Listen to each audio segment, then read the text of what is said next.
Find that your heart's telling you, hey, let's stay on the task at hand, and your head is saying, let's float off into the clouds and think fantastical thoughts that'll be so free and light. Hey there, Daniel Hartman, Community Machinery. That is such a huge challenge in anyone's life as far as whether you're a young parent, whether you're an entrepreneur, whether you're an employee, to really stay focused at a task that is an important commitment versus getting all spaced out and being in la la land and navel gazing and thinking about the things we'd enjoy doing really at a surface level instead of just getting engaged and really starting to be joyous about getting into work. There's a Thich Nhat Hanh quote. It's something like, it seems to me the only time doing the dishes is not enjoyable is when one is not doing them. I think I got that right. Anyhow, it's really that thing is when our minds are free when our hands are busy.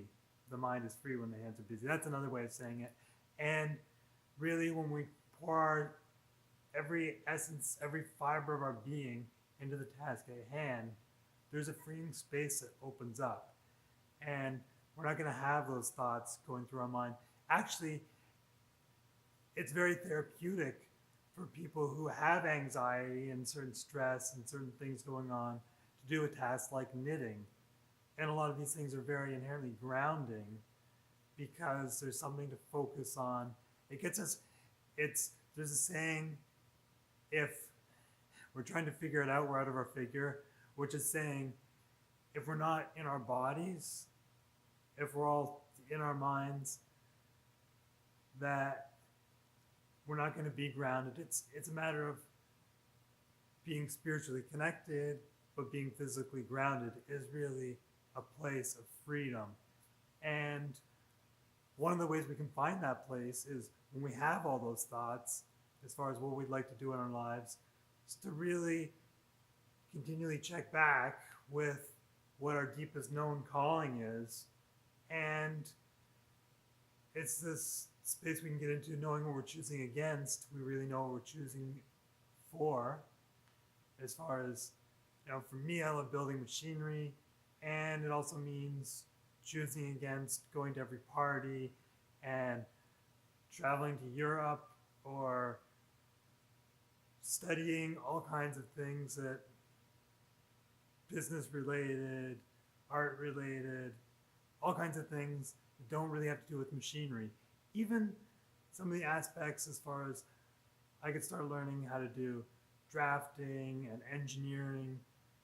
Whoa, hey, if I went into all those other professions, I wouldn't have time to do the hands-on stuff I really love that I already have proficiency at. And that can be a real challenge to be generalists and what's to have all kinds of trades. What is it? Jack of all trades, master of none.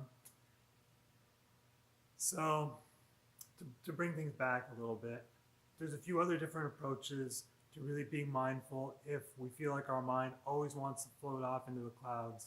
One is meditating, so when those thoughts come up, we're able to recognize, oh, it's a floaty off into the cloud thought. I don't need that. Or if it's something important for the someday maybe list, is to really have a great system for inventorying those thoughts and knowing how to categorize them in a way where our mind rests easy, knowing that when we want to find that thought later on, what was that movie I wanted to watch when I feel sick? What do I want to look for at the library? What are those things I want to start exploring for the future in order to meet the right people along my journey as I'm getting towards those 20-year, 30-year, 40-year, 50-year goals, whatever they are, that we're building those things out slowly and methodically instead of recognizing, oh, I'm retired. I didn't make the connections I want to make in order to start traveling in Europe. I mean, one of the things I've started doing now is looking at options for traveling like couch surfing and how do I connect with a whole new community in terms of if I go somewhere, I want to stay with the people who are connected into that place and really want to take the time to be an insider at a place if I'm traveling. So meeting these different networks of people, connecting with people through Facebook. A lot of people say, oh, social media, I don't really like it. But it's easy to go and get introduced to someone or hear someone's name and be able to make a really casual introduction through a venue like Facebook that's easy. Anyhow, that's a complete tangent. I'm gonna bring myself back a little bit.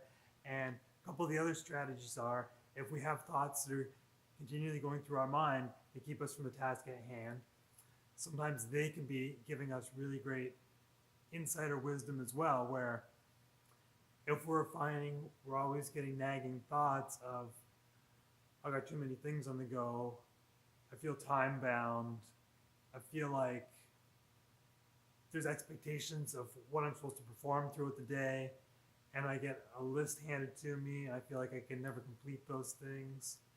Some of those things really need to be broken down, and often I know when I've been exploring those things myself, I don't go into those things myself because I know I'm too close emotionally.